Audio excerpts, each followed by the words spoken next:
Good morning, everybody. We are very glad that you're here. I think I have my co-host joining here in just a minute. Hi, Monique. Awesome. Good morning. How are you? Doing all right. Good. Well, we are live. I think Cool. we are seeing some participants start rolling in, which is great. We're going to give everyone a minute or two to just come in, but it's so good to see you. It's been a while since I've So seen you nice in to see person. you. I know. Yeah, I love your backdrop, your books and everything. Well, I am with family right now, so I wish I could say these were my lovely books in the background, but I am with family, and so I get the lovely background today. Yeah, it's so great. Well, Well, thank glad you. that you're with some family, seeing the I know. participants rolling in here. Yeah. Well, so I'm going to want to quickly welcome everyone as everyone starts joining. I will formally introduce Monique Villa here in a minute. But we're going to be talking about kind of what it's like raising capital, fundraising in uncertain times, as we all know we are in currently. Just a casual conversation. I really want to make sure we open up for questions. I think a ton of people that are joining this call today are going to have questions or just want to chat. So we'll leave plenty of time to do that. Before we get started, though, just some quick housekeeping items. I think everyone that is joining, you are automatically muted, so no worries there. But if you do have questions, feel free to submit them either through the chat feature or the Q&A feature. I'll be fielding questions kind of throughout, but it should be a fun conversation today. We'll get started here in just a minute. So Monique, if you need to grab a glass of water or coffee or anything, just perfect. All right, we'll get started here in a minute. All right, I think we have enough people here that we can go ahead and get started. So just Cool. to kick things off, a quick introduction. My name is Eller Mallchok. I'm the Managing Director of Jumpstart Foundry. Jumpstart Foundry makes multiple investments every year into very early stage healthcare and health and wellness companies. We're based in Nashville, but we invest across the country. Excited to be hosting this, mostly, targeted towards other entrepreneurs that are kind of in this difficult space of thinking about raising capital, already in the process of raising capital. And so I wanted to invite my dear friend, Monique, who joined me in Nashville, gosh, how long? 2 years ago? It's going on 3. Oh my God. Okay. I'm fine. I know. Wow. So I want you to quickly introduce yourself, and both in the lens of Mucker and built in SE. So Yeah. Hi, so my name is Monique Villa. I'm an investor with Mucker Capital, which is an early stage fund based in LA, with the second office now in Nashville. And we're on the cusp of announcing our office in the Midwest. So we have been now around for almost 10 years and entirely focused on pre-seed, seed, and Series A stage investments, and pretty sector agnostic across software and tech-enabled types of companies. So I have been here in Nashville now for almost 3 years, joined Mucker 2 years ago next month, and opened our brick and mortar office space a little over a year ago. So really grateful to be here on the Build an SE side. So also co-founded an organization focused on how to essentially harness the resources at a regional level here in the Southeast to support the founders that are choosing to build their companies here. And we are a small but mighty team that is very mission driven in our work and thinking through the types of projects we can do to really help harness again those resources. yeah, no, it's been, so just for context for everyone on the call, it's been amazing having Monique in the Southeast, both as an active early stage investor, but as a female investor. Having other women in VC, I think, is driving a lot of better, more diverse investments across the board, not just in the Southeast, but across the country. And there are not many of us here in Nashville. And so I was so glad to have you join joined me in Nashville, and it's been great watching kind of both built-in SE and Mucker grow its presence. Thank you. And so really just a quick topic overview of what we're going to discuss today is, again, a lot of founders out there are starting and trying to navigate fundraising in what feels and is a very uncertain time. And I want to help provide perspective for everyone on the call of what are investors like Jumpstart Foundry, like Mucker, like yourself, what is our mindset at this time, and how can and should that influence how how entrepreneurs and founders should be thinking about their fundraising efforts. So if you don't mind, Monique, I want to ask you first, can you speak to the current mindset of investors, either, the perspective of yourself or peers that you've also talked to? Yeah, absolutely. And also thank you for inviting me to do this, because this is such an incredibly timely discussion. And even being a couple months in, I think that, we all get a little bit more detail, more understanding as time passes. So, this conversation even has more probably depth than it did if we had it in April or Right. even May. So yeah, from a high level, all aspects of investing has been impacted. If you think about the capital structure that supports an institutional fund, RLPs have been impacted. Things like, if an LP is balancing a portfolio the same way a fund manager is balancing their venture portfolio, there are areas where they are now overexposed. Right. Maybe their public holdings have changed or not, and that impacts their exposure to high risk allocations to fund managers. And so maybe they feel that they're overexposed now to venture capital. For us, we similarly think about the portfolio in terms of our exposure, because that is our responsibility to our LPs. And so when we're talking to founders, it's no surprise that founders are being greeted with a range of responses from investors when they reach out. We've seen investors completely pull back and refuse to write any checks during this time period until they have more information.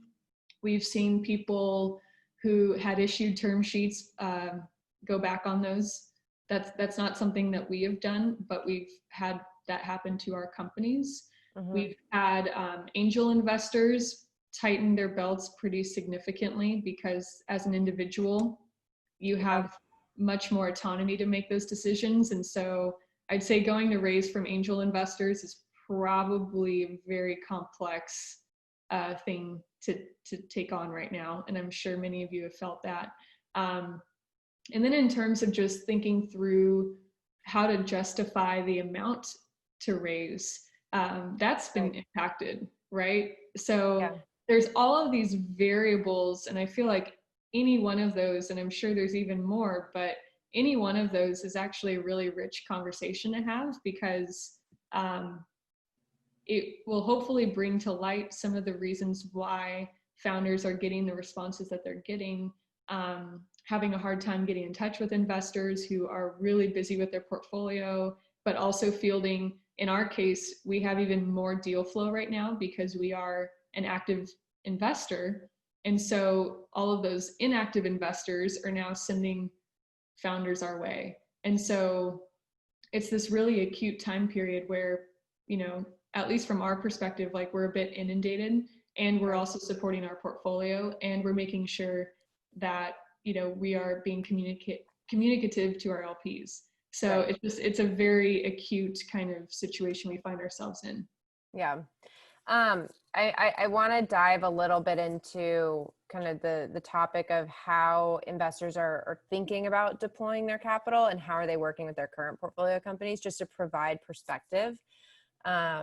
So maybe starting on the second piece, how VCs or angel investors might be reacting to the current environment and how they're in their reaction, how they're starting to work with their portfolio companies. So just as an example, we've had to very quickly, when COVID set in and the PPP loans came out, it was a huge focus and a lot of work, from our teams to pull together a lot of information for entrepreneurs, and particularly our portfolio companies, of how to navigate some of those loan programs.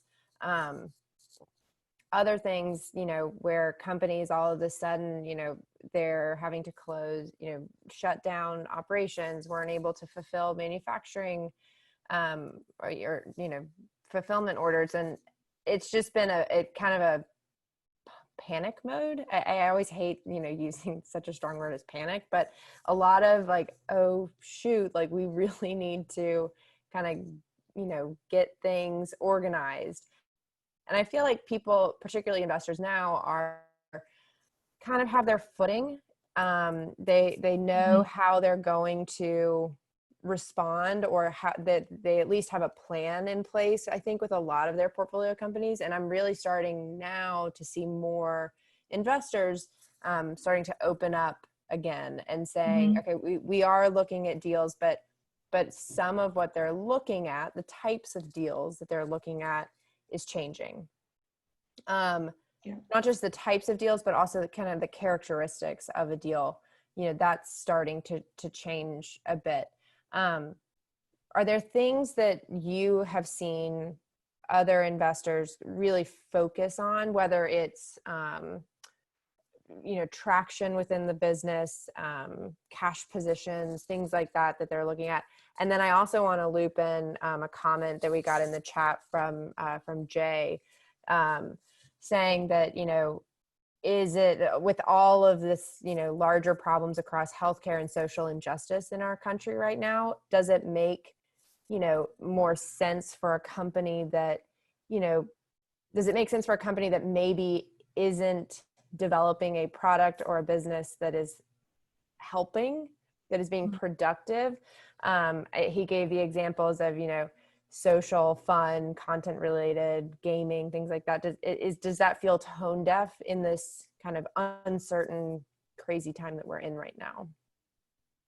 Yeah, so I will give my 2 cents working backwards on that. Yeah. So in terms of tone deaf, there are, and this is at least from Mucker's perspective, and I definitely share this perspective, there are many aspects to what recovery is going to look like for the country. And there are aspects of that require levity and require connection, very much so.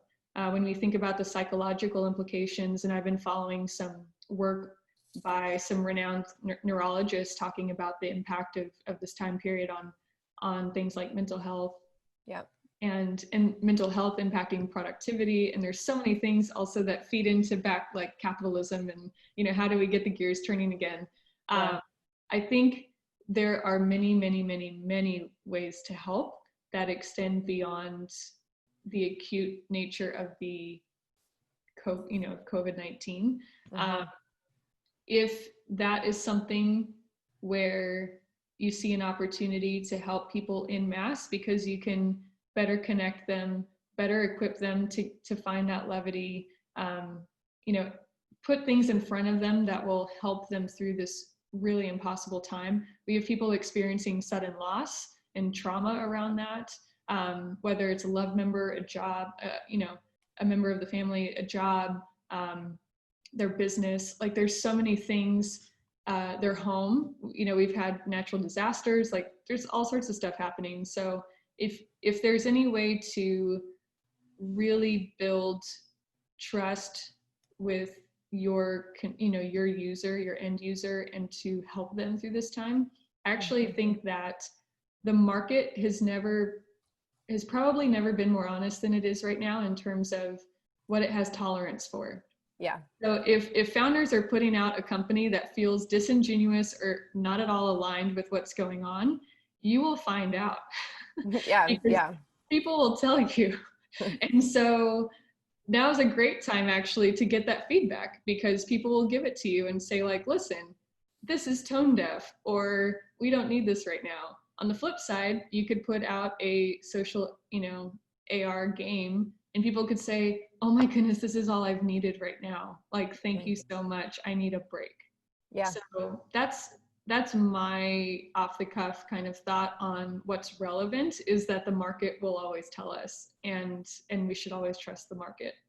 Yeah. And I just want to add to that, and really to Jay's last question in his post here is, should we all try to find some way our companies can be doing, good for topical issues? I think you're absolutely right, Monique, and that the market's going to tell you, and your customers are going to tell you if what you are doing, providing, building is needed and is relevant and is, not not tone deaf as possible. But I also encourage founders, of early stage companies to not irrationally pivot in ways that don't make sense for the company. We always coach our founders of like, you have to focus on one thing. And it's a, clip from a really funny clip that we show them of like focusing on one thing. And like that one thing is the secret to the meaning of life. And everyone's like, well, what is that one thing? And we always say, well, that's what you have to figure out.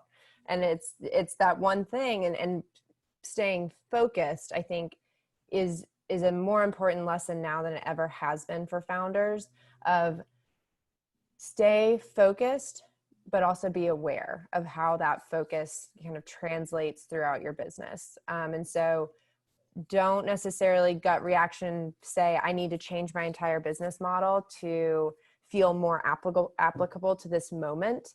But more so, how does what I'm doing now fit into this moment?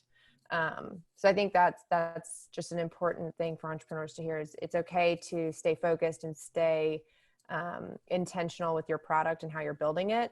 But maybe just be more thoughtful about how it fits in the overall narrative of kind of current topical issues.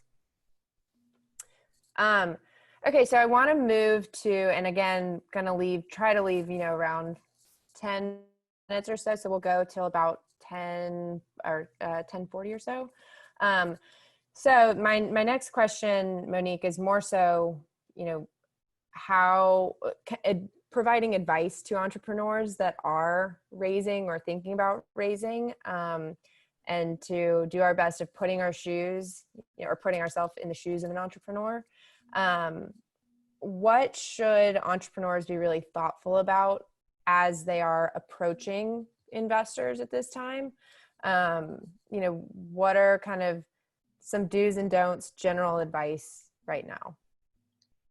Yeah.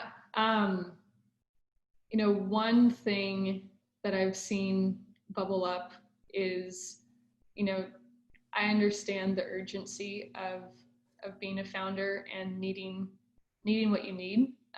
There's obviously so many different types of companies and so many different structures and so many capital needs associated with that. And I think that because of the pressure everyone's feeling, there's a lot of impatience around that. Like, I need to have the answer now. It's like, hey, I sent you my deck 2 days ago. What's the deal? Like, what's the answer? I've gotten a lot of those emails, and unfortunately, time can pass between correspondence. But I think just reminding that, a reminder that VCs are people too, and have tough things that they're dealing with personally as well. And so, if someone doesn't get back to you, this actually did happen with a friend of mine who's a managing partner at a fund. He lost 2 close family friends to COVID. And he had backlog of founders who were like furious with him that he had not given them feedback on their decks. And so this poor guy, like we've talked about it. We've kind of bonded over the fact that he's experienced this loss. And I'm thinking there's no real like reasonable way as a VC to turn around and be like, hey, I had some people die and so I couldn't get back to your email. Like, that's not what you're going to end up saying. You're just going to end up apologizing for the delay and all this other stuff. But it's like, find some humanity in communicating with people. And I think that will pay you back in droves, because then we all feel like we're seen during this very difficult time. So that's kind of number one. It's just like, bring the humanity to communicating with people. And I think that goes across, you know, entrepreneur reaching out to VC responding to entrepreneur, any sort of any sort of outreach or ask, I think at this time has to come. I love you know, the phrase "come with some humanity," and just build it into your communication and how you are, you know, asking for things of people. I think that's huge. Yeah, like one of our founders lost her sister to COVID, and, you know, they're having the funeral this week. We had another founder randomly have a brain aneurysm and survived it. You know, like, people are experiencing very real life things right now. And so I think being aware of that in all types of communication. In terms of presenting the information relevant to the business, I think one of the easiest ways to have a productive conversation is to acknowledge that this is no longer the status quo. I see a lot of decks that have not been updated since January that have, you know, very kind of generous salaries for the CEO and founding team, that, you know, high burn, still haven't figured out anything to do with sales. Sales has obviously changed. Haven't seen anything really evolve in terms of the sales strategy, or even talking about how the customers are impacted during COVID and what is impacting their decision making. You know, just pulling that awareness through to how that will impact sort of the day-to-day execution. One of our founding partners, Omar, he just released a set of videos where they're 3 minutes long, and he's sharing all these experiences from, he built a company called AdMob, sold it to Google, worked for Sequoia for a number of years. Like, Steve Jobs called him and offered to buy AdMob, like all these really phenomenal stories. But my favorite one he talks about is, he felt like the first 4 companies he started, he was pushing a boulder uphill. And he said that AdMob became a company where the boulder was going downhill and he didn't have to push it as hard. And I think that the boulder kind of description totally applies in putting your pitch deck together and thinking about your own business. Like, how much of this requires me pushing this uphill during a global pandemic? If there is a need for exerting an incredible amount of force to just eke through some sales, it's probably not the best time to raise venture capital, as there are other things that need to be answered about the business. Like, is this going to achieve the kind of scale, given the current situation, on the timeline that you would want it to, if you're making this decision to give up some equity in your business? You know, what are the indicators? If you find that you can do a couple of things to get the brush out of the way of that boulder and the boulder is moving downhill, great time to talk to VCs. VCs are looking for those deals. We're looking to put money to work. But the more you have to say, well, we really haven't figured that out yet, or we have a few customers, but they were like friends of ours and we haven't really done any direct sales yet. Like, there's just so many aspects that I think you're going to feel like the pitch is pushing a boulder uphill, and that's not going to be satisfying to you. You're not going to be happy with the outcome of that fundraise. Yeah. That's a great analogy of pushing it up or letting it just roll. A question to you, and it's something that Jumpstart has just, you know, implemented over the years, of kind of the funding application. Kind of, it's a bit more of a distant relationship at first, where we really we want to know kind of the core numbers and the core kind of aspects of the business. But I think a lot of entrepreneurs and a lot of VCs are very used to high touch, high interaction events to get to know the founders that they're potentially going to invest in. How are you seeing that kind of traditional type of engagement of, just getting to know the founders or getting to know, doing due diligence? How is that changing, and kind of the expectations from both sides shifting in these times? Yeah, so I think of everything on a spectrum. So on one end, we've got the founders that are like, I want to get on this pitch stage to be in front of hundreds of VCs, and I just want exposure to investors and I don't even care who they are. Then there's the other side where it's like, I've selectively researched and I'm reaching out to a handful and that sort of thing. I think it really comes down to a preference for everyone. For Mucker, we are less about spending a bunch of time with people to get to know them and much more about the market that they're going after.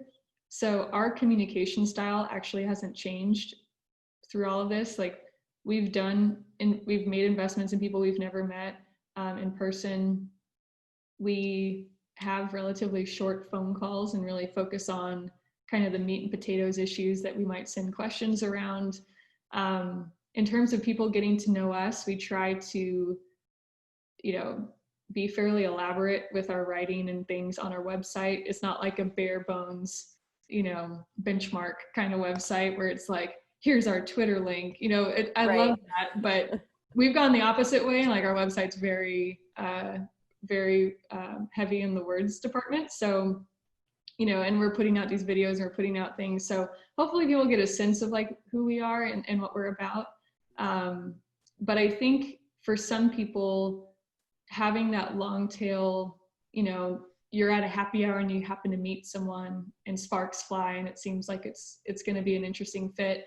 We objectively don't have that right now. And so yeah. I would say the biggest benefit is things like Twitter, things like LinkedIn, to really, you get into people's psyches, like what do they care about? What are they talking about? If you feel like there's an alignment there, that's actually even more telling than meeting someone at a happy hour, because at that happy hour, they could be super charismatic. And then you start reading some of their stuff and you're like, wow, we have completely different view of the world. So there's almost like a greater opportunity to get to know people more meaningfully through the time we're spending on our computers, researching. And I think I would be less inclined as a founder to do a pitch in front of a bunch of VCs and ask them for checks without having read their blog or done some online stalking or snooping to be like, who is this person? Because they could be throwing money at you and then now you're stuck with them for 10 years and that could be a really rocky relationship. Yeah, I think, and kind of the last comment here before we'll kind of open it up to lots of questions from the audience, but I say this a lot on a lot of webinars or anytime kind of being asked around this topic. It's, doing your own due diligence on investors is going to be incredibly important. And I love that you kind of reference like snoop them on Twitter or on LinkedIn. Yeah. What do they care about? What is their personality? It's amazing that even in these times, I'm still getting very cold outreach emails. To any entrepreneur that is on here, please, I urge you to try to resist the temptation to send just cold emails to VCs, finding some connection into that VC or finding some common narrative where it's very clear that you've done a lot of research, you've read a blog, maybe you mention a blog or some content piece that they have shared. It goes a long way to say, wow, they've done their research, they've done their digging, they kind of know that they think that they might be a good fit, or it's amazing that people are still doing some cold outreach stuff, which is, again, Monique, to your earlier point, it's just reflecting, it's reflecting a lack of humanity. Maybe that's a little harsh to say that, but dear sir or madam, that's my favorite. The dear sir or madam, or like dearest Mucker Capital, and then like CC the entire team. And so now we've all gotten this email. Yeah. Like, what do we I don't know what to do with this. As Yeah. opposed to like, hi, Monique, like, I'm building this business and this is how I want to change the world. And I'm like, yes, sign of life. Like, this is great. Yeah. Very different approaches. Well, good. Well, so I want to move to the Q&A. Again, if anyone has questions, please submit them through the Q&A feature or the chat. It does not matter. I'll be monitoring both. So first question up is more of a very specific type of question from Dr. Davis. She's asking she has a specific company, Prevent Scripts. They're an early revenue seed stage. Do investors like Jumpstart and Mucker, do we lead? Smallest check, would we co-invest? Kind of what are investors? So those are very specific questions, I think, to Mucker and Jumpstart. So I can start with that. Jumpstart, we have standard terms. So sometimes we lead, sometimes it's, there's another round going on and we'll have a term sheet kind of outside of that round because our terms are standard across all of our investments. Monique, I'll let you chime in on leading, but. Yeah, we lead, co-lead, or follow seed and Series A rounds. Mm-hmm. For pre-seed, we also have a standardized convertible note for our Mucker Lab companies. Mm-hmm. So all of our companies have the same template that we base that term sheet off of. Check sizes for Mucker Lab pre-seed are 100 to 200K. Seed 500,000 up to $1 million initially, but we reserve up to 6 or 7 million long term, and then Series A, $2 to $5 million initial check, and then up to 10 million long term. Awesome. And yeah, so Jumpstart's check size is 150,000 standard across the board. But again, I think a lot of that information can be found on websites, if you go to portfolio pages and reaching out to other portfolio companies that are in our portfolios existing. That's a great way to get a sense of how an investor writes the term sheet, the terms that they give, how they work with companies. I encourage any entrepreneur on here to do the LinkedIn stalking of existing portfolio companies for both Mucker and Jumpstart. They'll be able to give, they're like customer references. It's a great thing to do. And I encourage entrepreneurs to definitely do that. Okay, had another question come in. So someone new in Tennessee, I'm working on opening a therapy company with someone who has two others in other states. So equity is one of the ways in which they are thinking of raising capital, but what structure is typical when VCs invest in companies in the space? How much equity do they ask for? What kind of inputs and rights do they have day to day? Is there a certain size the organization needs to be before VCs invest? To me, this is just an overall question of what type of company is appropriate for VC.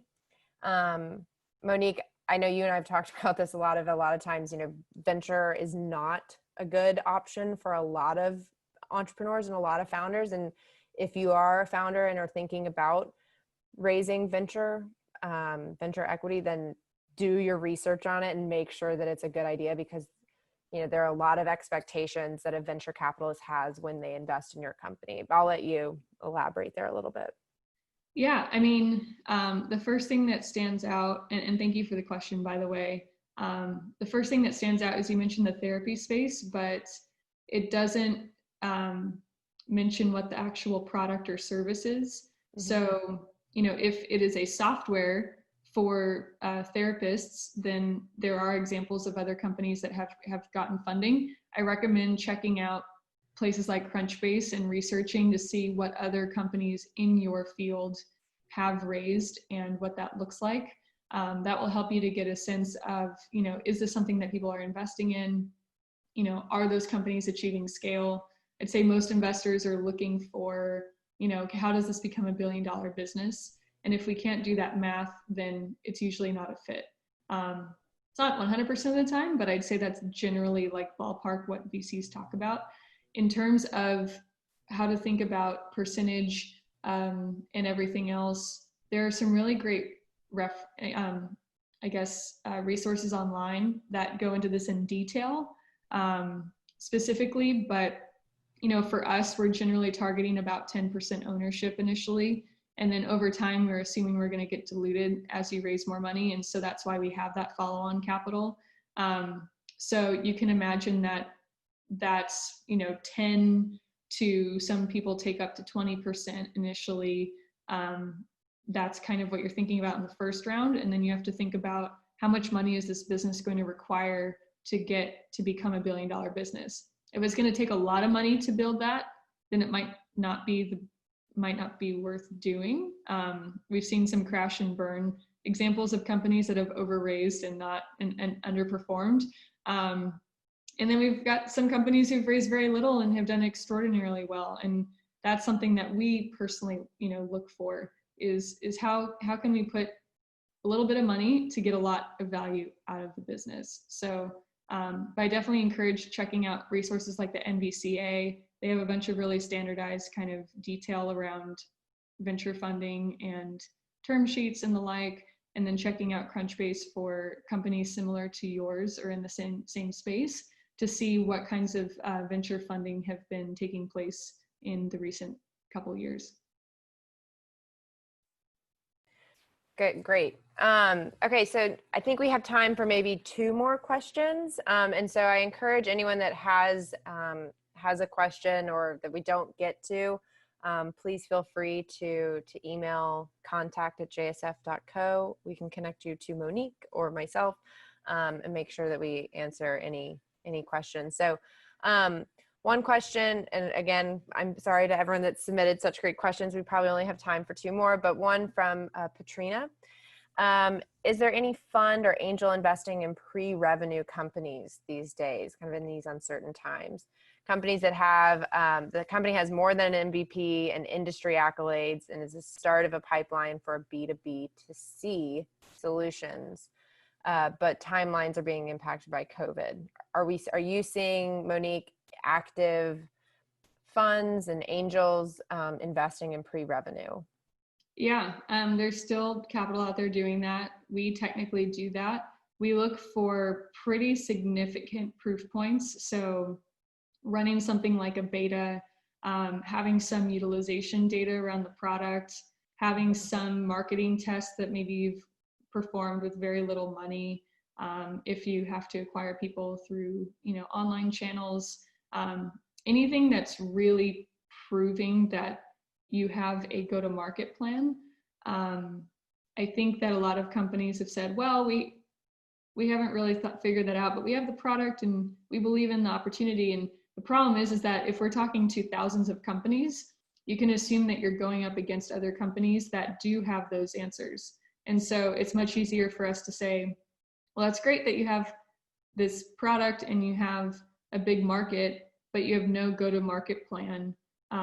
These other 50 companies do have a go-to-market plan. And so we're probably going to spend a little more time with those companies, and we'll probably delay our conversation with you a matter of months until you do have a more substantial go-to-market hypothesis. We're really looking for that. Like, what is your hypothesis around go-to-market? How do you remain agile in uncertain times? And how have you gathered a couple of proof points along those lines? Great. That was a great answer. Thank you. Okay, last question here coming from Kevin. And I'm going to kind of make it more general for everyone on the call. But I think that the gist of the question really being, what are we seeing in terms of changes in valuations of companies, kind of across the spectrum, whether tech, services, both healthcare and general technology? Because as you know, I am all healthcare. Monique and Mucker kind of expands beyond healthcare as well. But what are you seeing yourself and other investors kind of in reaction to valuations? I can start and just say, I think over the last couple of years, you know, valuations for very early stage companies have been highly inflated.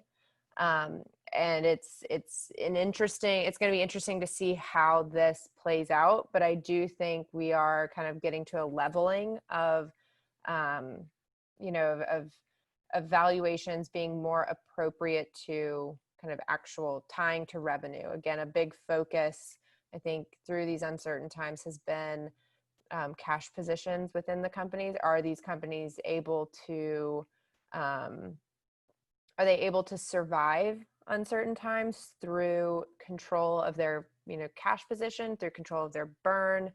And I think that is really going to inform how an investor is thinking about valuing the company, particularly at the very early stage. But I'll pass it to you to add. Yeah, I think in places like San Francisco, there's been some, not all, but there's corners where there's suspension of belief around COVID and everything else. So some valuations have not changed. And you see the big headlines about that company was valued at $6 billion and they were just worth $3 billion like 3 months ago. No one knows if those people are actually going to make any money. So that is not a great, lamppost to focus on. What I have seen is if you have some proof points, if you've been chugging along, you took a dip in March, now you're recovering. We've actually seen a lot of recovery for our companies come June. So there was a dip and now they're kind of back at March levels or maybe back at February levels. That's still a setback for the business, and we are taking on risk if we invest at this point in time, knowing that there's uncertainty ahead. And so sometimes the way that we have to kind of make up for that added risk is through things like valuation. Now there's like extremes. I'd say there's some really wacky valuations where it's like super low and you'll probably never be able to raise money again because you've given up so much of the company that investors think you've been disincentivized. I always, no matter COVID or not, like advise against that. But if it comes down to you have something that's working, you could use a little extra capital, you acknowledge that VCs are taking on a bit more risk right now, and you can come to an agreement that you feel good about, then I wouldn't over optimize for valuation because we don't know what valuations are going to look like 3 or 6 months from now or 9 months from now. So it's something that our founders that we invested in pre-COVID are having to think about when they go out and raise. And it really is just what's market. If you're a software business, there's pretty wide range of, market valuations based on revenue. If you are a, consumer business or you have a product of some kind, those valuations are going to look different. So I would take inventory of what your goals are for the business. How does this impact you longer term in terms of how much money you're going to need to raise, and you already know that or don't know that? And are you over optimizing for valuation and in exchange not bringing in capital that your business could benefit from? Or are you under optimizing and now you've given up too much of the business? Like, those are going to be questions you have to answer. Yeah. Well, great. Well, I feel like we've given a lot of some good tangible advice. Again, I encourage everyone on the call to submit questions just through the Jumpstart website. You can reach out to us at contact@jsf.co if you have questions for myself or Monique. I can absolutely channel those to her. Monique, thank you so much for joining. I just want to say happy anniversary to you. I know this is a big weekend for you and your husband.